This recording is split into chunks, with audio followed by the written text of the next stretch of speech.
Hello everyone, nubkeks here. Welcome back to Nub Raids, and this is a fun video we've got for you today. I wonder if this is going to replace the in-game videos that we had in previous years of like your personal year in review. But this is a web page. I'm going to put the link in the description. You can click it to find these stats for yourself. But we've got both personal info, we'll come back to that in a second, but also general stats for the game. So let's check it out. Raids 2024 year in review. So for Arena, in Live Arena, the most banned champions in each league. In gold is Arbiter. That's crazy. I mean, it makes sense. I actually ban Arbiter a good amount of the time because, you know, she might be the fastest champion on the enemy team, and if your team's going to be faster, you often win against those types of teams. But I'm still shocked that that is the most banned in gold and not something like Marius or whatever. But there you go. Arbiter, most banned. In silver, it's Arbiter. I think that makes sense. And in bronze, it's Sun Wukong. Again, that probably makes a lot of sense. Players in bronze probably won't have Arbiter, but most of them are using Sun Wukong from the promo code, and he's so difficult to deal with. Platinum Arena, the number of unique winners in Platinum Arena, 18. So what, there's 52 weeks. It works out about, yeah, each of them won about, on average, 3. I mean, maybe there's actually a bunch of them won only one time, and there's a couple of players that are winning loads. I don't know. I literally pay no attention to Platinum Arena. Top 4 players in Platinum Arena. A-Full, Constant, Infinite, and Timot 2A. There you go. They are the most winning players. Congratulations. I actually recognize the names for pretty much all of them. For clans, oh, interesting. Total active clans, 32,315. So let's say that there are, would there be 30 players? Let's say they're counting clans with 30 players. You'd have almost 900,000 players. It's probably less than that, right? It is probably less than that. I mean, let's half it. Let's say 500,000 players. That sounds about right, roughly speaking. You know, about 500k people playing the game. Yeah, there you go. There's a lot of players that play this game, and obviously, you know, you dip in, give it a go. You're not really playing actively. You might play for a couple of weeks and quit. People that stick with it is going to be much more rare. So there, 32 clans, though. 32,000, excuse me. 32,000 clans. Cool. Total clan goals spent, was it 24 billion, I think? It's a lot. Amount of clan boss rewards doubled, 229 million.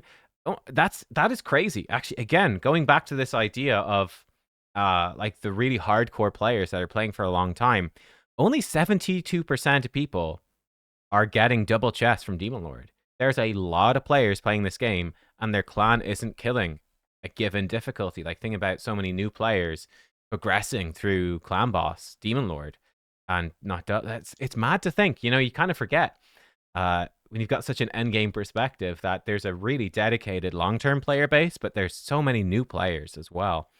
Hydra, total number of Hydra heads cut off, 282 million. Hydra head that was cut off the most is Head of Mischief, the squishiest one. It makes sense.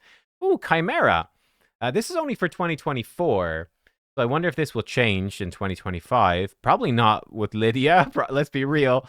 Most used champ for each difficulty. Lydia for Ultra Nightmare, Nightmare, and Brutal. No surprise. Ninja for Hard, Normal, and Easy. I wonder if that will change as time goes on, simply because newer players that are doing Hard, Normal, and Easy more so, they're not going to have Ninja. They brought him back in 2024. So yeah, people actually doing Chimera in 2024, most of them would have had Ninja, and it makes sense he's the most used. But yeah, I wonder if this will change moving forwards. Who would take his place? I don't know. Well, we'll see. I'm very curious about this next time. Maybe Alice. I don't know. But she was only if you were playing during that time period. Who the heck knows? Who knows? For Siege, maybe Wukong. Siege. Clans with the most Siege victories. That's 18 total wins. My clan's actually there. Wrath. OC. We're not OC Wrath anymore, though. We're Sin Wrath now. We've changed. We're changed people. This is probably only 2024. 10 different clans. Funny enough, winning in Siege should be the thing that's most important, because that's what Siege is about, winning.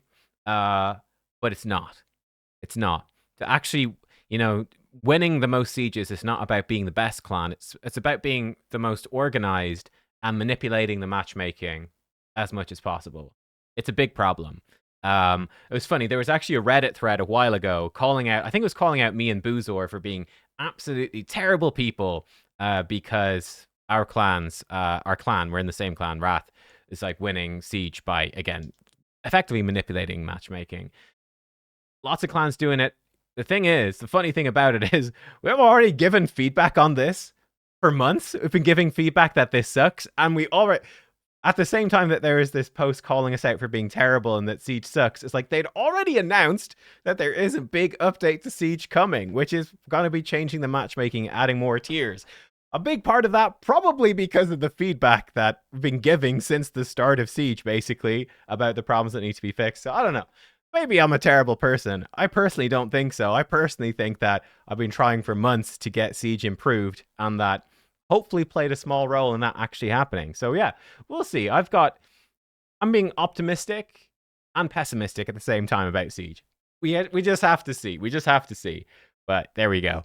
Siege damage. The percentage of strongholds that remain intact is 68%. That's shockingly high.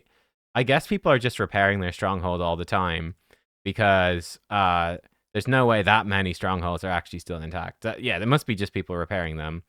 Most popular slot modifiers only support champions. That makes sense to me. I actually put in a defense for that quite often for our clan. My defense usually loses, but the advantage is support champions are generally the most useful ones for Arena. They're the ones that really make or break Arena. And having enemies being forced to use multiple support champions early on posts, I think actually is a pretty big impact that when they get to the stronghold, for example, which is really important, it's like they can't use their whatever. They can't use Galathier or Marishka or etc., etc., etc. They can't use those champs as much as they'd want to. Whereas, I don't know, if you do like an attack-only post, you might be using a bunch of champs that don't, like you might be using like Hegemons and Bashers and stuff that, you know, are good, but not as essential. That's my thoughts on that. Relics. Total relics crafted 9 million. Total mythical relics, 2.8 thousand. Wow. So let's say 3,000 out of 9 million. It's a drop in the water. Now, it takes time. This was, I believe, gathered. I don't know, actually. This data gathered only in 2024. How are people even crafting mythical relics in 2024? How did you get enough mythical materials? Like, live arena stuff didn't go live. You probably didn't have enough from Chimera. I guess that's people just getting lucky from legendary crafts, right? It kind of has to be. I'd be surprised if there was that many mythical relics. I guess people putting in 25 mythical pieces and hoping. So yeah, I'm curious how this will go going forwards. But yeah, mythical relics are crazy rare. Most crafted legendary relic. Oh, this can't be only 2025. Here we go. Here we go. Hang on. There's little question marks here. Mid-March. Mid-March.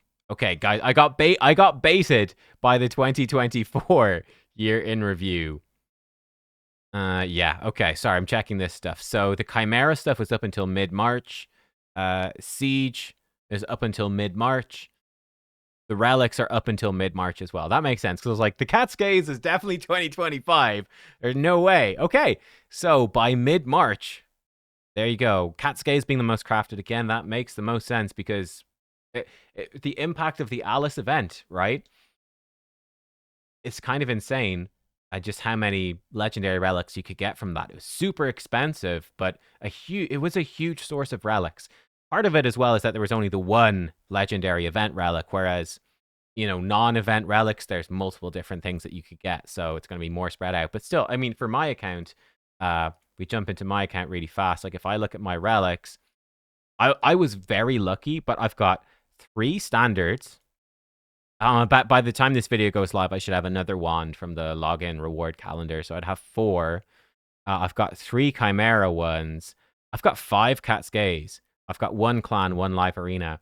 This was pretty lucky. I'd say for the amount of materials I got, I'd say 3 would have been more in line, but still, I got extra lucky. I've got loads of them. But even if I'd been unlucky, I mean, I'm still basically have as many event relics, legendaries as others. Definitely something to watch out for the rest of 2025, right? Any future big events with event relics. Number 1, expect them to be very powerful. Number 2, expect it to be very expensive to get them all. But number 3, expect it to be worth trying to stockpile resources to get them. So do try to conserve resources, I think, unfortunately, to chase these relics, because it can have a really big impact, very clearly. Cursed City. Players who have cleared every stage of Hard Cursed City every month is only 47? That can't be right. Is that right? Certainly when Plarium... This is Plarium's official stats. Doesn't seem right to me. I guess it's... If you missed even 1 month. I guess this is all of 2024. If you missed 1 month, it wouldn't count. But that is still crazy. Only 47 players have cleared all of Hardcore City every month, presumably for all of 2024. That's nuts. I'm certainly not one of them. Some of them are just too difficult to bother, honestly.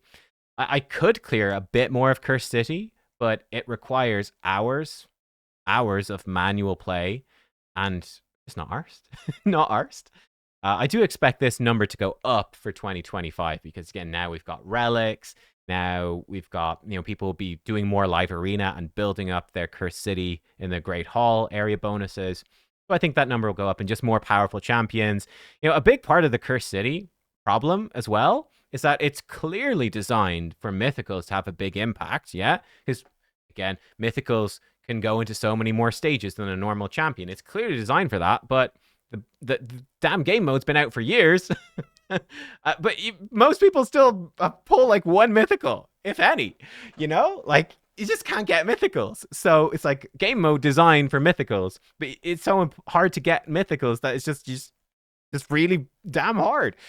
Yeah. I think this number will go up, but I bet that they've not done any new content for Cursed City because they're going, people still haven't beat the current content, so why would we? Again, in my opinion, they should really... There's a lot more that could be done with Cursed City to improve it, but seems like it's never going to happen. We'll see.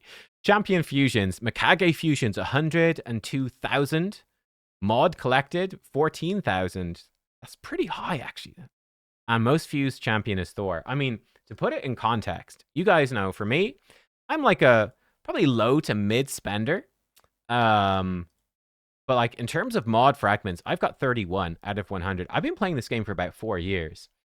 You have to have spent a lot of money and really been maxing out a bunch of fusions to have mod. So it's actually a relatively high number, I think, for mod. At the same time, it's a relatively low number. It depends on the perspective of like, why is this champion in the game when basically no one has them? But yeah, Mikage fusions, that's interesting. So there's about, I'd say if you're getting Lady Mikage, you've got to play the game for a very long amount of time or be buying lots of shards, obviously. But Mikage is a big investment in time. 100k seems about right, like 100k, like really hardcore active players.